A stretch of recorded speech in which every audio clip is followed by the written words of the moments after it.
So how is this one different from the one we did last week? This one? Mm-hmm.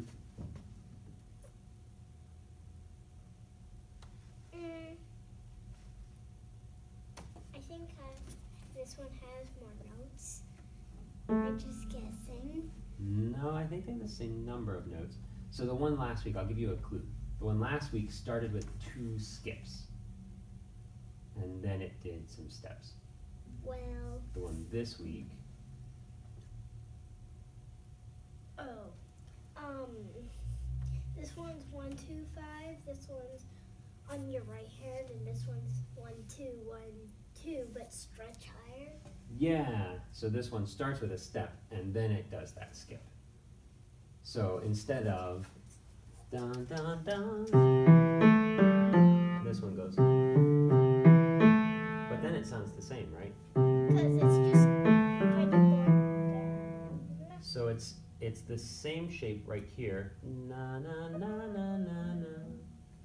Na na na na na na. But it has this little 2-step right beforehand. So that's why number 3 and 4 are right next to each other, because they're very similar. So it should make it so it's a little bit easier. But I have to go from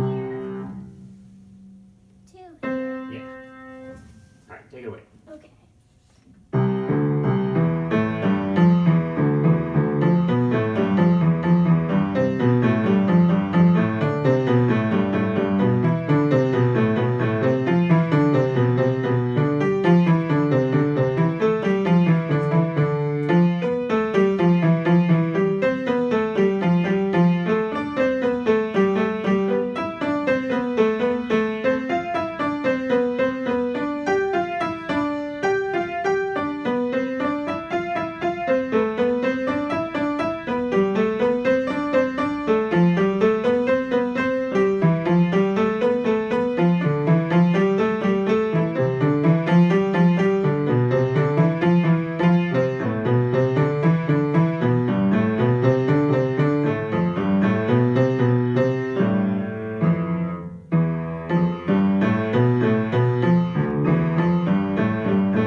Good, Vivian. Excellent, excellent.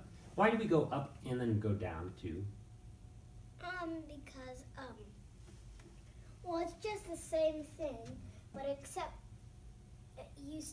this one starts with 1, and then the other one starts with 5, because the 5 is all the way up here, and the 1 is all the way down here. Mm-hmm. It's the still first note, but except you're going down. In ballet, do you have a way that you prefer to spin? Do you prefer to spin right or left? That's the way you prefer to spin? But if you only ever spun that way, that'd be a problem, right? Because there'd be some times where the choreography tells you to dance to spin the other way. So we have I to... can do both. You can do both because you practice both, right? So if you only ever practice spinning that way, you'd be really good at spinning that way. But you have to be able to do both. So that's why we go up and down. It's basically the same thing, but... Except the other way. Yeah, yeah. Good. All right, so when you do the Hanon this week, we'll go on to number 5. Do you guys have a metronome? Yes. Except a real one. Those are my favorite. They're much more fun. They're 3D metronomes. So I'd like for you to set the metronome at a speed and play along with it at a consistent speed. So first, learn the notes. Like, you don't have to play with the metronome like on the very first day. But by like maybe Monday or Tuesday, play along with a metronome just for this in particular. A lot of the pieces you don't have to play with the metronome because those are subjective to like retardandos and speeding up and slowing down. Because on real performances, they don't have those things on the top of the piano to time Very it. rarely. Because Yeah. that would be practicing just in front of the audience. Correct. You can do the same thing at home, unless you don't have a piano. Right, right. So with Hanon, that's what I want you to work on with a tempo, with a metronome. Okay, so I'll make a little note down here. And tempo-wise, we can like just let me know what tempo you ended up playing at. So like that one, my guess is that'd be about 80. So it's beats per minute, so like how many beats happen. So if it was 60 beats per minute, you'd hear 1 per second. And that was like a little bit faster than that.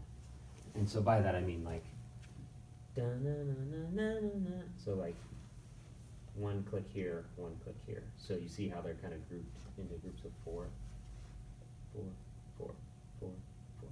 So each of those groups, the first one will get. So does that mean each 4 notes have to be in one whole beat, or no? Each what? Well, each 4 notes Yes. have to be in one whole beat. Yeah. And then when the next click happens, you'll start the next 4. group. Mm-hmm. Make sense? 4 plus 4 is 8. So each 8 notes are in each phrase. Very good. And even when you go down.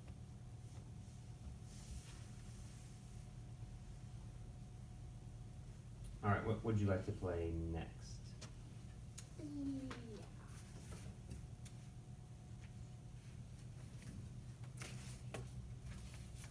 With that one.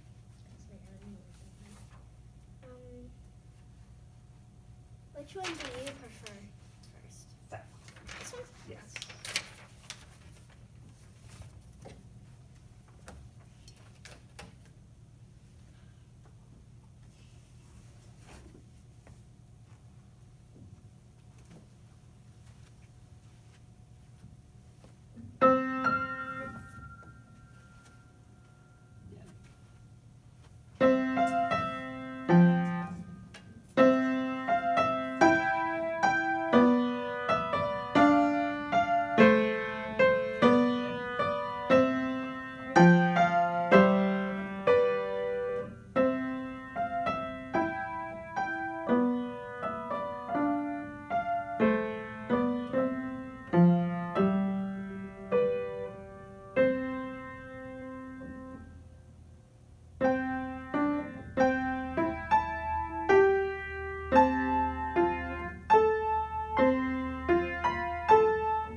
Very good. This was the hard one? No? The other one was the hard one? That one's the hard one? Alright, go ahead and play that one too.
What's the hardest part of this one?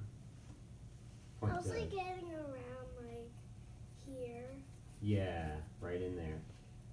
all the way to here. Why is the ending that very hard? Because it's the same thing except not on your. Mm-hmm.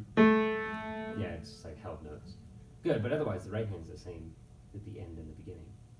Now, but there's one thing that sounds a little funny at the end. Not funny in the way you're playing it, funny in the way that it was written. Can you point to where it is?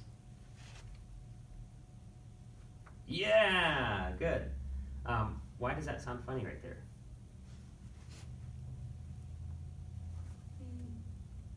What about it sounds funny, I should ask? Well, it kind of sounds oink, like oink as a pig.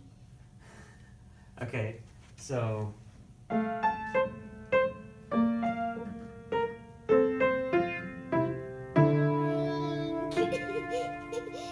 yeah, like I think it should sound like this. If it wasn't a pig, it would sound like this.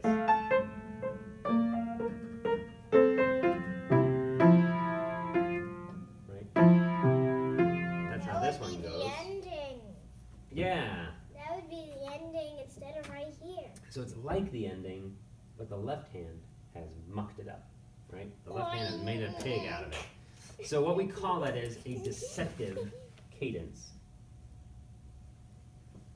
Cadence is a word for saying like the end of something, or like the thing that marks the end of a section. So a cadence is like the cadence is, this is not the cadence, but here's the cadence, right? So this is, it's a deceptive cadence because it sounds like it should be the same as all these other ones. That should be the cadence. But But instead it's- you get, Oink. and then it's like, Bach or Mozart goes, wait, start again. Now we get it. And then he fixes it, right? I like that. Oink. Oink. Alright, so the beginning and the end are the same, which just leaves this section, which is the hard part.